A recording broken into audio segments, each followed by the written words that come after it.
Buenas noches, Iglesia de Miraflores. Felicitaciones por esta segunda noche de esta conferencia. Cuando escuchaba a la hermana Neri, me hacía pensar en muchos otros llamados que en estos 30 años de ministerio he tenido el privilegio de escuchar. Una parte fundamental del ministerio de estos 30 años ha sido justamente el ver lo que pasa luego de la despedida. Es ir a ver a los obreros en el campo, estar con ellos, escucharlos, orar con ellos, gozarme con las hazañas, las pequeñas y grandes proezas, llorar también con su dolor, animarles y sentir el privilegio de poder ser parte de sus vidas y su ministerio.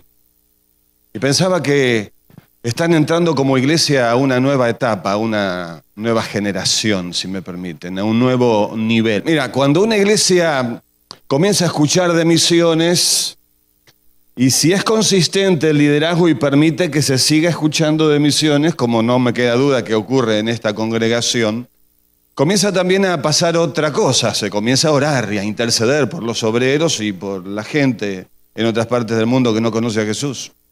Y cuando una iglesia comienza a escuchar de misiones, se involucra en la oración y también participa en las ofrendas de manera regular, y entiendo que muchos de ustedes, además de sus compromisos con la congregación aquí, con la extensión del reino en Lima, en Perú, también ofrendan de forma específica, determinada para proyectos misioneros fuera del país y en otros lugares del país, ¿es así?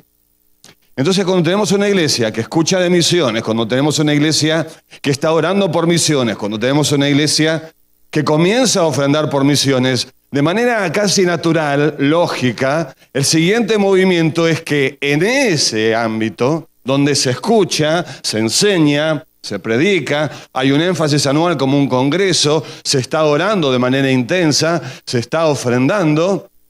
¿Qué ocurre? ¿Cuál es el paso siguiente? ¿Cuál es el movimiento que sigue? ¿Qué cosa?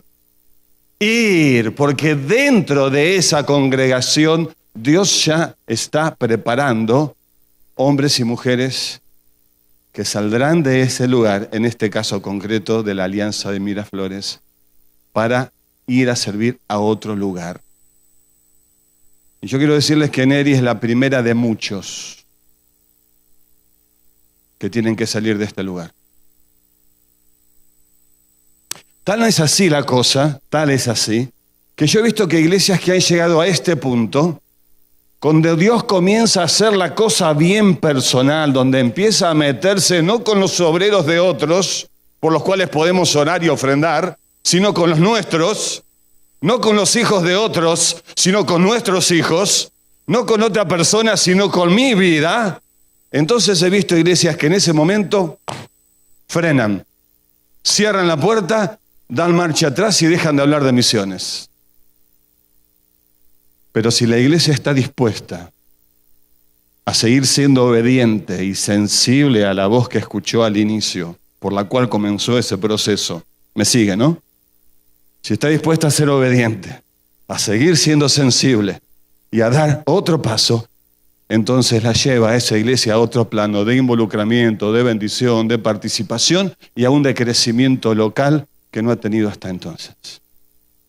Y yo les animo, porque creo que lo que ustedes están haciendo no es simplemente llenar algo en el calendario, tener algo más en el programa, completar un evento o prepararse para la próxima conferencia.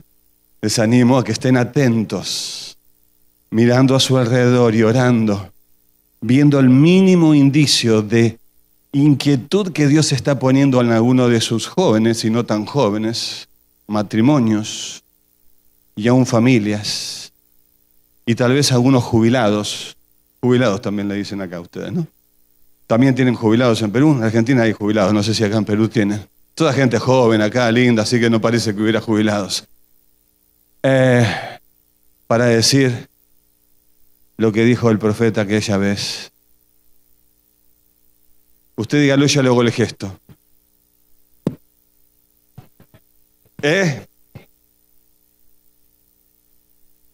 De vuelta. ¿Está dispuesto a hablar así? ¿Se anima a que Dios llame más obreros? ¿A cualquiera? ¿Al hijo de su hermana? ¿Al novio que puede ser novio de su hija? ¿A su suegra? ¡Amén! ¿Al pastor? ¡Opa! Menos mal que está de viaje, que no sirve para nada, porque está firmado, así que... Editen, muchachos, corten, editen. Seguimos. ¿Al pastor? No. Qué cambiantes que son ustedes. Los pelos cambian así de opinión tan rápido. No, bueno. ¿A tus hijos? ¿A usted mismo? Después de un testimonio como el de Neri, yo creo que tenemos que tener un momento para orar. Le invito a hacerlo. Simplemente a estar abierto a decir, Señor, si está en tu plan, en tu voluntad, buena, agradable y perfecta, usarme para llevar tu palabra a otros lugares. Yo simplemente quiero decir, y si esto expresa su corazón, dígalo, estoy dispuesto. Estoy dispuesta. Quiero escucharte y de manera anticipada te digo, voy a obedecerte. Voy a obedecerte. Aquí está mi vida. Si en algo te sirve, puedo servirte. Contá conmigo, Señor. En el nombre de Jesús. Amén. Ahora, cuando Dios llama, y cuando tenemos como iglesia el privilegio de sernos confiada la vida de alguien que Él ha llamado, Dios nos confía la vida de alguien que llamó para que le acompañemos, para que seamos parte con Él o con ella o con ellos en ese proceso que comienza para algunos cuando eran niños.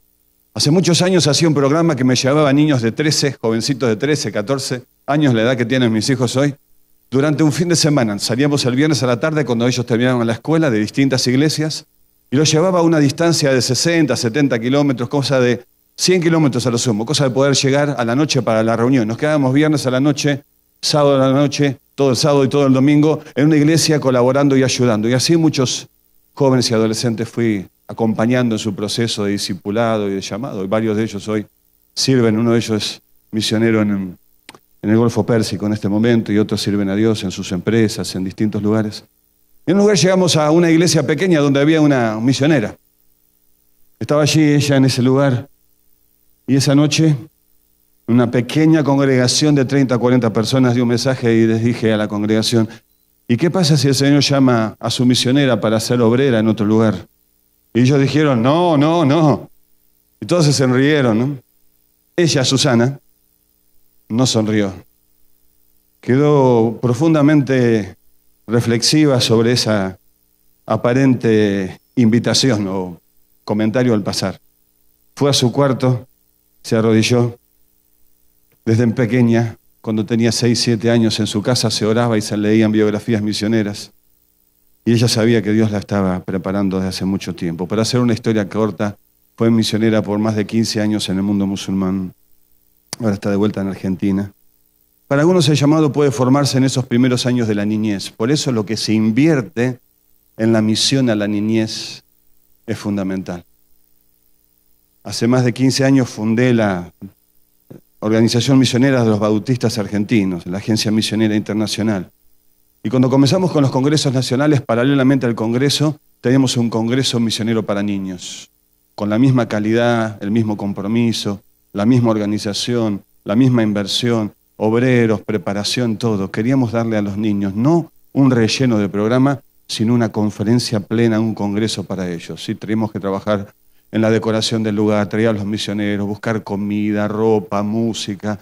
Formamos un montón de historias para hacer de esa experiencia algo único para ellos. Sigan invirtiendo en los niños. Pongan atención en el desarrollo de la visión misionera en la niñez. Y los jóvenes y adolescentes, y por supuesto de ahí en adelante. Para otros puede venir justamente en ese proceso, o en ese periodo de la vida, en la adolescencia o en la juventud.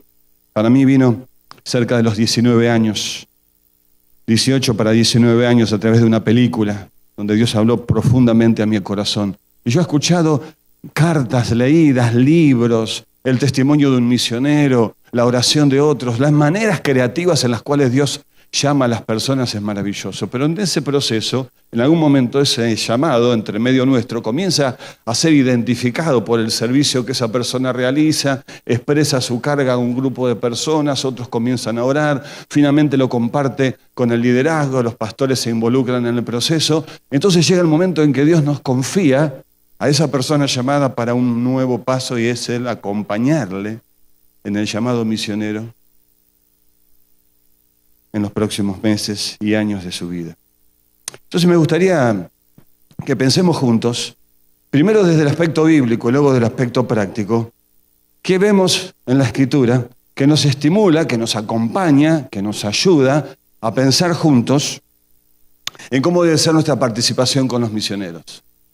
En estos 30 años he visto una enorme diferencia, y por eso me da tanto gusto, Neri, que tengas esta congregación, entre obreros que están en el campo y cuentan con una congregación detrás, que los conoce, los respeta, los valora, ha conocido su ministerio, ora por ellos y ofrenda. Ese obrero tiene una enorme ventaja al lado del otro obrero que tiene una relación débil con la iglesia o que casi no existe una relación con la iglesia, que no conocen mucho, que no ha sido parte del proceso, que no están orando ni ofrendando.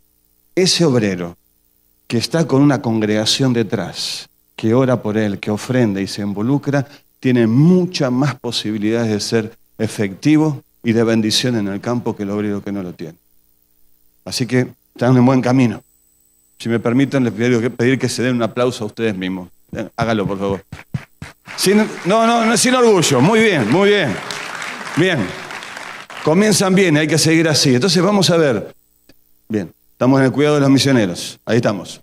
Queremos en primer lugar recordar, y acá no he hecho una selección de citas porque tendría que poner tantas citas y sería solamente mensaje este. Cada uno de los puntos, de hecho, es un mensaje. Pero este en particular es pensar que el modelo que tenemos para la misión, para la práctica de la misión, para la reflexión de la misión y también para el cuidado de obreros que están en la misión sigue siendo Jesús. Juan 20:21 nos dejó ese modelo. Como el Padre me envió, así también yo os envío. Y si tomamos a Jesús como modelo de misión, porque finalmente es eso, Él es nuestro modelo de misión. Ir en misión es seguir a Jesús, es ir donde Jesús va, es hacer lo que Jesús nos pide que hagamos, es hacerlo a la manera que Jesús lo haría, es hablar las palabras que Jesús habló, es tocar las personas como Jesús las tocó, y es hacer la obra en el tiempo en que Jesús nos pide. Ir en misión es ir con Jesús, porque la misión es Jesús. No es solamente un concepto, es una persona, es la persona de Jesús. Y si algo es misión, es seguir a Jesús en los caminos donde Él va. Por eso me encanta la metáfora de misión en el camino. Estamos en el camino. Jesús es el camino y seguimos a Jesús en el camino de la misión, en el camino del compromiso, en el camino del servicio, y vamos a hacer lo que Él hizo, y vamos a hablar lo que Él habló, y vamos a tocar a la gente como Él la tocó, y vamos a detenernos donde Él se detuvo, y vamos a seguir de largo por los lugares donde Él siguió de largo, y vamos a dialogar como Él dialogó. Qué maravillosa la historia de Juan capítulo 4, cuando Jesús se involucra en un diálogo impresionante con aquella mujer, y por única vez en todo su ministerio revela abiertamente su identidad mesiánica, y la mujer le dice: ¿eres tú el Mesías que esperamos? Y él le responde a esa mujer junto al pozo de agua lo que no le responde a los sacerdotes, lo que no le dice el sumo sacerdote, que le dice: ¿hasta cuándo nos tendrás en ascuas? Si eres tú el Mesías, dínoslo abiertamente. Y Jesús: silencio. Y luego Herodes: silencio. Y luego Pilato: silencio. Y la multitud: silencio. Y Jesús se revela a una mujer cualquiera por su pasado, junto a un ignoto pueblo, al lado de un pozo de agua a las 12 del mediodía. Me rompe los esquemas Jesús siempre. Yo creo que está Él y está allá. Y yo pienso que Él llegó y todavía no llegó. Y me dice: ¿por qué está tan apurado? Y a veces está allá y me dice, ¿cuánto hace que te estoy esperando? Móvete, Daniel. Siempre está en otro lugar, no lo puedo controlar. Lo que me queda es ser sensible a la dirección de su espíritu y tratar de estar cerquita de él. Entonces, ¿qué es hacer misión? Es ir con Jesús por todos los caminos de una sociedad, de la vida, de las culturas y de las lenguas. Hacer lo que él hizo, hablar como él habló. Porque finalmente, ser misión o hacer misión es ser como Jesús. Tan sencillo y tan comprometedor como eso. Jesús es el modelo. Atendió a los discípulos, los observó de cerca, los defendió, los instruyó, los evaluó, los envió, los recibió, los sostuvo. Jesús es el modelo. Pero tenemos otros modelos también en la Escritura. Pablo menciona por lo menos 70 personas en sus cartas que tuvieron algún tipo de participación en su ministerio. Algunos un poco más, otros menos. A veces pensamos en Pablo y queremos que es el único, ¿no? Al mirar la cadena montañosa de los personajes bíblicos, no nos quedemos atrapados en el Aconcagua o en aquellos picos sobresalientes. Hay 70 personas mencionadas por nombre y generalmente mencionada la contribución que hicieron para que el ministerio de Pablo pudiera desarrollarse. ¿Entendés que hay 69 por cada uno? ¿O 70 por uno? Pensemos en alguno de ellos. Ahí está, acá está más cerca para mí. Febe, Priscila y Aquila lo ayudaron y fueron capaces de exponer su vida por él. Lo dice en Romanos 16:4, ayudando a muchos y a mí. Y lo llama, mis colaboradores que expusieron su vida por mí. Y dice en 1 Corintios 16 que Estéfanos, Fortunato, Acaiso confortaron su espíritu. Confortar quiere decir refrescar, refrigerar, reposar, dar solaz, dar descanso. Es llegar al oasis en el medio del desierto, es entrar en esa casa donde vos podés decir, ay, qué lindo. Algunos te dicen, siéntese a gusto, pastor, y yo me saco el zapato. Y no, pero es sentirse a gusto. Es estar con amigos, es llegar a un lugar seguro. Y dice de ellos que fueron para él ese lugar seguro, ese lugar de descanso. Pero dice más, hay otros, seguimos en la lista. Menciona a Onésimo, que lo buscó con solicitud, lo confortó y fue de gran bendición cuando estuvo en la cárcel. Y otra vez me confortó, me alivió, me animó, me fortaleció, me inspiró, me alentó. Hay un montón que están en el ministerio constante del desaliento. ¿Lo conoce usted? ¿Los que están en el ministerio del desaliento? Acá hay quienes practican el desaliento. Hay bomberos que están siempre dispuestos para apagar cualquier fueguito que se encienda en el corazón de alguien. Bueno, por eso necesitamos muchos más que practiquen el ministerio del aliento. ¿Cómo se llamó Bernabé? Hijo de la consolación. Ánimo, fortaleza, aliento, estímulo, apoyo. Cuando un obrero comienza a compartir su inquietud y a decir, tengo un llamado de parte de Dios, necesita personas así, que lo escuchen, que le pongan atención, que oren por él, que le tengan paciencia, que le acompañen, que le estimulen, que le digan, mirá, yo no sé, pero si Dios te está llamando a esto, Él lo va a hacer posible. Vamos a estar con vos y vamos a orar juntos. Él, ese que está llamado, es el primero que te puede dar una lista de 200 razones por las cuales no se puede hacer. No necesita que le des una lista, ya la tiene. Lo que necesita es aliento, apoyo, estímulo, compañía. Y Pablo lo encontró. Luego habla de Aristarco, Marcos, Justos, que dice que se encargaron de consolarlo. En Colosenses 4, 10 al 11. Y consolar quiere decir venir al lado del que está en necesidad, brindar auxilio, brindar asistencia en el momento oportuno, ayudar al que está en angustia o en dolor o en dificultades. Todos necesitamos Aristarcos, Marcos y Justos que vengan justo en esos momentos. Cuando venga de China, como dijo Mari, le conté, fui a visitar a unos obreros que estaban pasando un momento muy difícil y me dijeron, si solamente hubieras tenido que venir a China para visitarnos a nosotros, queremos decirte que tu viaje valió la pena. Llegaste en el momento que más lo necesitamos. Y cuando vos escuchás algo así de un obrero y nos pusimos a llorar juntos y a orar juntos creyendo que Dios va a seguir obrando en esa situación, uno dice, Señor, en el momento justo, tu gracia. Eso es lo que el obrero necesita. Los de Tesalónica, mirá, enviaron a Timoteo saludos cariñosos, buenas noticias de su fe y amor. Para Pablo, en su aflicción, estando en la cárcel, fue como una luz en medio de la oscuridad. En 1 Tesalonicenses 3, 6 al 7. Fuimos consolados por medio de Timoteo, que fue enviado. Ahora la iglesia le envía a un hombre, un líder en persona, con una ofrenda y con recursos para ayudar a Pablo, que estaba pasándola bien. Mirá qué compromiso con el misionero. Dale.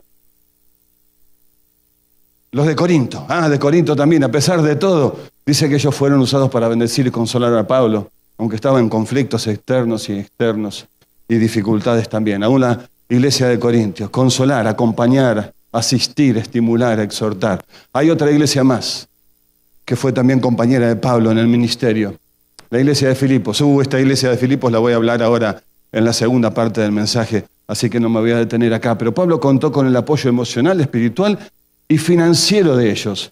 Y Timoteo y Epafrodito fueron 2 ministros de Dios de parte de Filipos en esta necesidad. Filipos, Tesalónica, Corinto, los compañeros de Pablo y el ministerio de Jesús nos dicen que hay que cuidar a los obreros. Permítame ahora ir a algunas cosas prácticas. Una definición para trabajar en el concepto de cuidar del obrero. ¿De qué se trata?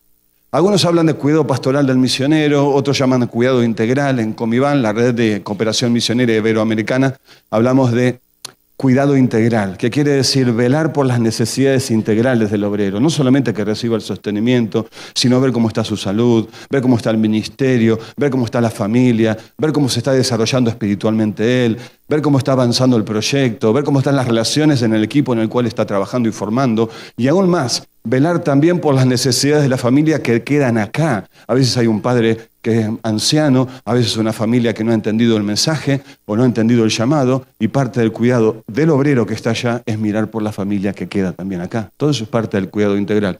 Así que es un proceso, no es un evento, no es una conferencia, no es un proceso que comienza antes del llamado en realidad y continúa toda la vida, como vamos a ver en un minuto.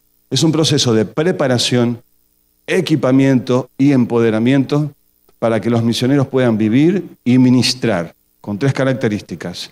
De una forma saludable, sana, porque hay un servicio enfermo y un servicio sano. Y así como hay iglesias enfermas y iglesias sanas, y hay liderazgos enfermos y liderazgos sanos, nosotros queremos tener misioneros sanos, integralmente sanos, espiritualmente, psíquicamente, físicamente sanos. Efectivo, o sea que van a cumplir el propósito y la tarea para la cual Dios les ha llamado, y sostenible, o sea, sostenido en el tiempo, de largo plazo, durante todo el proceso y durante todo el tiempo de servicio, y no solamente por una semana, por unos meses, sostenible en el tiempo. Entonces, ¿quiénes son los agentes que cuidan? ¿Cuáles son las etapas? Comienza antes del llamado. El cuidado del obrero no empieza en el momento en cuando lo ponemos en el avión. Empezó antes. En aquel momento cuando escuchamos de su inquietud y empezamos a orar por él, a acompañarle, a orientarle en la capacitación, a que él nos diera un testimonio luego que fue un congreso, una visita de corto plazo a algún otro lugar, por ejemplo. Este proceso comienza mucho antes, de hecho varios años antes de que la persona vaya. Hace varios años atrás, cuando comenzamos este ministerio de traducción de la Biblia en Argentina, recibimos una carta de una jovencita que tenía 12 años.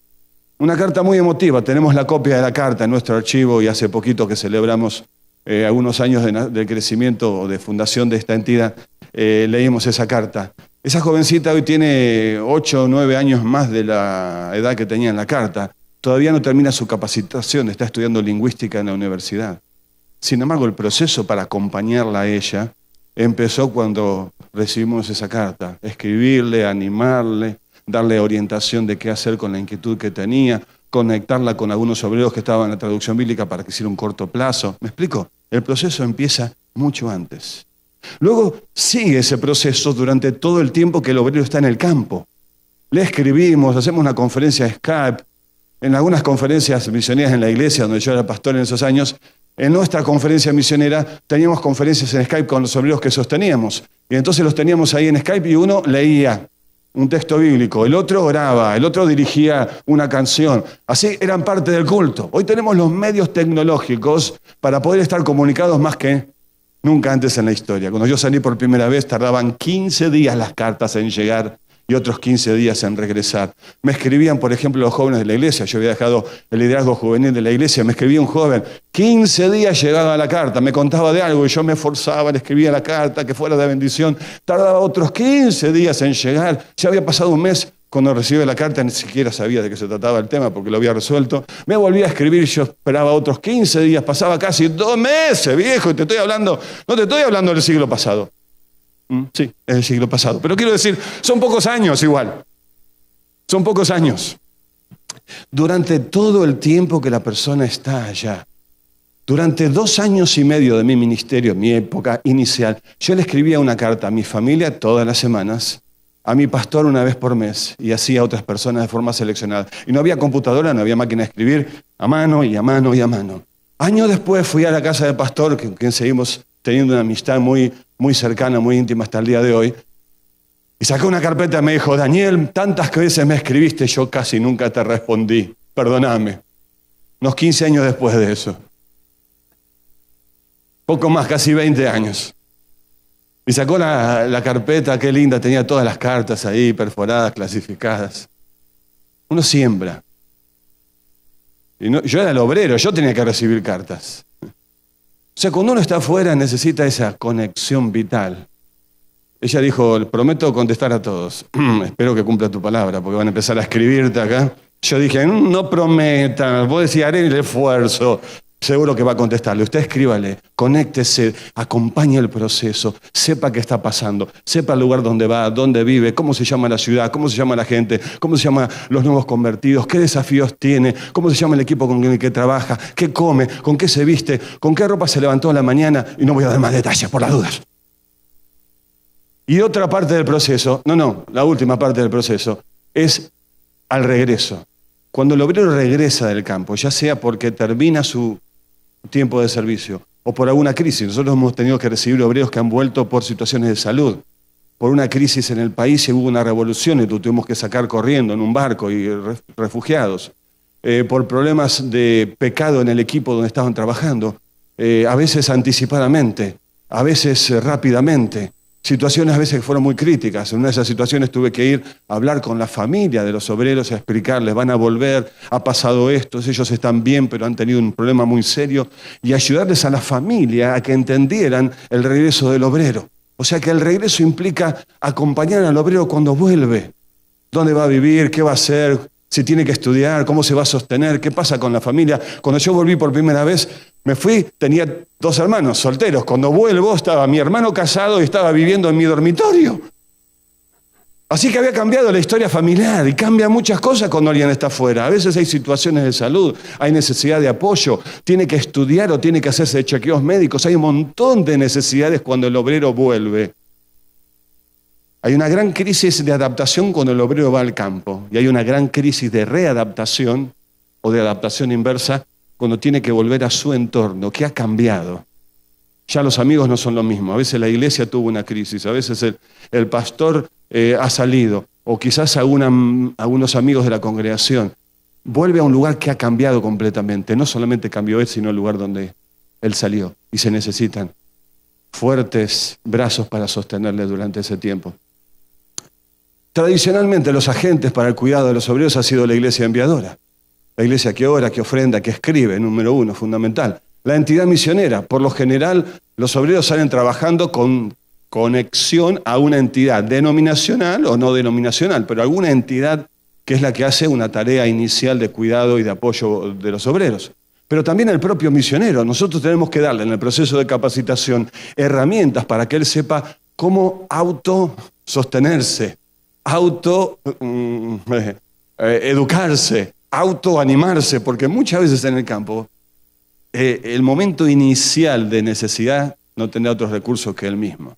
No quiere decir que lo vamos a dejar solo, pero tenemos que darle herramientas para que sepa cómo valerse, por lo menos en esos primeros momentos de emergencia espiritual, por así decirlo. Y por supuesto, muchas veces tenemos que ingresar profesionales de la salud, quizás médicos, psicólogos o algún otro consejero, para situaciones puntuales cuando el aspecto pastoral así lo requiera. Por encima de todos esos, Dios es el que cuida al obrero. ¿Dios está más interesado en cuidar de esos obreros? Que les vaya bien, que lo que están los propios padres del obrero, la iglesia y los que le ofrendan, porque son obreros suyos. Él los conoce, vela por ellos, los ama, los estima, los valora, le importan mucho. Ahora, cuando decimos esto, no es para decir que el Señor los cuide. Para gloria de Dios, va. Y que se arregle Dios con ellos. Nosotros los mandamos y que se arregle. Le podría dar tantas historias que romperían el corazón de escucharla, de la actitud esta en que ha terminado muchas veces. Pero hemos madurado en estos 30, 40 años de servicio misionero. Y las iglesias saben que este Dios que ama, cuida, vela, se interesa por los obreros, va a expresar ese amor y ese cuidado por medios físicos, visibles y tangibles, que son amigos, compañeros de la iglesia, miembros del liderazgo, otros compañeros del equipo misionero, que son los medios que Dios va a usar para alentarles, ayudarles y apoyarles. Tenemos que ir terminando, pero hay muchas situaciones que van a surgir en el servicio cuando el obrero está en el campo. Yo puse algunas, tendría 3 o 4 más de estas para mencionarle, pero la relación con el equipo, va generalmente a trabajar en un equipo y el conflicto que a veces se genera en equipos internacionales e interculturales es un tema. Por eso tenemos que mandar gente que sepa relacionarse con otros. Hay gente que son conflictivas, no la manda a ninguna parte. Porque así como decimos, envíame, Señor, envíame, algunos dicen, envíalo, Señor, parece que queremos decir, envíalo, a ver, sacámelo de acá. Porque la verdad que, no, eso no lo tiene que mandar, por favor se lo pido, no lo mande, restáurelo, sánelo, mándelo a estar con el Señor, de alguna forma, como aquella mujer que el tipo no trabajaba, era medio tomador, y después se paraba y hablaba en la congregación y estaba amasando, ¿no? Y estaba con el palo y decía, Señor, ¿te lo llevas o te lo mando? ¿Te lo llevas o te lo mando? No, que envíe Dios, usted no mande, que Dios llame y que Dios envíe. Cuando Dios llama y envía, usted es parte, acompaña, ora, respalda, estimula y es parte del equipo, ¿entiende? Relaciones interpersonales. Va a un lugar desconocido y va a tratar de hacer las cosas como él sabía o ella sabía que se hacían en su lugar. Y ahí va a tener grandes situaciones y dificultades. A veces cuando viene una iglesia grande, linda, muchos músicos, un gran ministerio, tiene que ir a un lugarcito que se reúnen 4 o 5 debajo de una palmera. ¿Sabés cómo hay que ajustar tantas cosas? No tenés el que te enseña, no tenés el músico, no tenés ese equipo maravilloso, no tenés toda esta estructura. Son 3 o 4, la Biblia, la palmera y el Espíritu Santo, nada más. Y alguna de esas cosas a veces faltan. Gracias a Dios que no es el Espíritu Santo, te doy una pista. Hay otros temas que se enfrentan. Mirá, el conocimiento de la cultura y la lengua.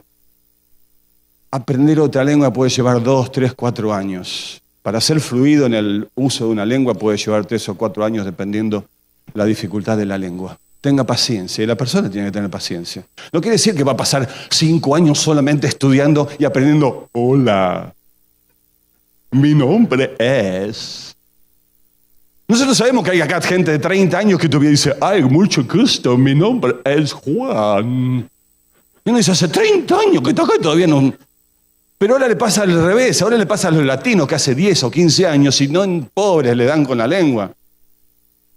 Necesitan aprender la lengua y aprender la lengua es un proceso que requiere esfuerzo, dedicación, sufrimiento, agonía, tiempo, 3, 4 horas con esto que no nombro sentado, estudiando la lengua. Prepárate, Neri, porque hay que meterle con todo, ya lo sabrás.